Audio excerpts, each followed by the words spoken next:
Mahal kong dating ako. Kumusta ka na? Ngayon ko naisipang sulatan ka dahil alam kong kailangan mo ng kaunting pag-unawa at pagmamahal mula sa sarili mong hinaharap.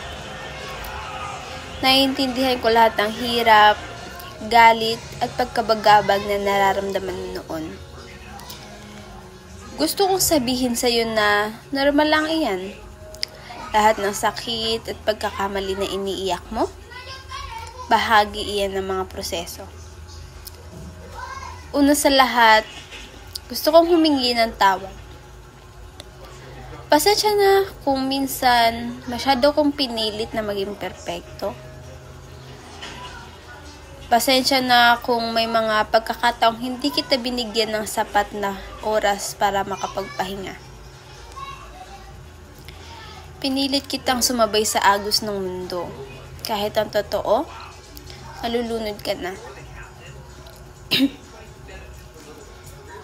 Pero, nais kong malaman mo na ginawa mo ang lahat ng makakaya mo. At para doon, saludo ako sa'yo. Alam kong maraming beses mong pinagdudahan ng sarili mo. Madalas mong tinatanong kung sapat ka na ba o kung may halaga ka nga ba. Pero hayaan mong ipaalala ko sa'yo, palagi kang naging sapat.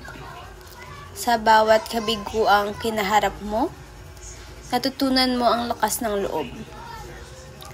Sa bawat pintong nagsara, natutunan mong maghanap ng bagong direksyon. Sa mga oras na nararamdaman mong iniwan ka na ng lahat, gusto kong sabihin sa'yo na hindi ka nag-iisa. Nasa tabi mo palagi ang mga taong tunay na nagmamalasakit kahit hindi mo sila laging napapansin. At higit sa lahat, nariyan ang sarili mo. Ikaw ang naging pinakamatibay mong kakampi sa lahat ng laban. Ngayon, masaya ako na sabihin sa'yo na ang lahat ng hirap na pinanas mo noon ay nagdala sa atin sa kung saan tayo ngayon. Hindi pa perpekto ang buhay, pero mas buo ako at mas may tiwala sa sarili.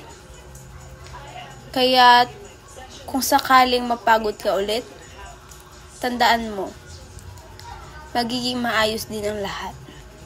Hindi man agad-agad, pero sigurado akong kaya mong lampasan ang anumang hamon.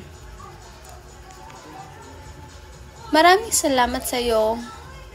Kung hindi dahil sa iyong tapang, tiyaga, at determinasyon, wala ako dito ngayon. Nagmamahal ang iyong hinaharap.